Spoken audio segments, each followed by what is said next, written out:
जय Shivray public, Shri Swami Samarth. तुम्ही पाहू शकता मी आलेली आहे आमच्या सध्या मिरचीच्या रानामध्ये. तर आपली मिरची ही आपण लावली होती 4 जूनला लावली होती. लावलेली मिरची तुम्ही पाहू शकता. आणि त्या मिरचीचा रिझल्ट, आणि आपण सकाळीच्या मिरचीला पंप मारलेला आहे.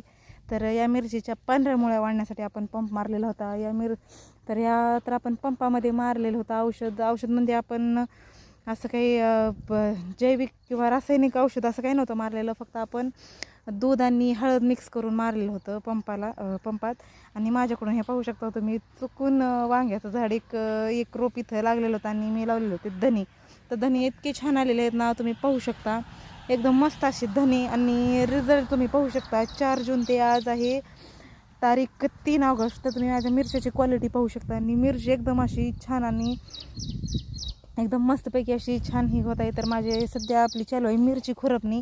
तर ही मिरची खुरपणी आहे, तिसरी वेळेस आहे आपली मिरची खुरपणी. तर आपण सुरुवातीला केलं होतं की मिरची खुरपत असताना आपण फक्त सायकल दुंड मारलेलं होतं. सायकल दुंड मारलेलं असल्यामुळं मग जास्तीचं तण वगैरे असं काही आलेलं नव्हतं. पण म्हणलं मग परत एक वेळेस आपण खुरपणी करून घ्यावं, कारण तर की खुरपणी केल्यानंतर जे थोडंसं राहिलेलं असतं ना गवत, ते निघून जातं म्हणून. आणि आपण ठिबक पण हातरलेली होती, पण पाऊस चालू होता त्यामुळं मग आपण एकदा पण चालू नाही केलेली. तर आज आपल्याला करायचं होतं चालू ठिबक पण. आणि माझ्या मिरच्याची क्वालिटी पाहू शकता. आणि याच्यावरती काही उपाय तुम्हाला म्हणजे औषध काही माहिती असेल ना, की त्यावरती जास्त प्रमाणामध्ये आळी पडलेली आहे, तर तुम्ही मला कमेंट करून नक्की सांगू शकता. आणि कसा वाटला आमचा टोमॅटो, मिरची आणि वांग्याचा प्लॉट, तर नक्की कमेंट करून मला सांगा. जर व्हिडिओ आवडत असतील तर आणि नक्की सांगा. आणि माझ्या चॅनलवरती कोण नवीन असेल तर लाईक, शेअर आणि सबस्क्राईब करा. धन्यवाद.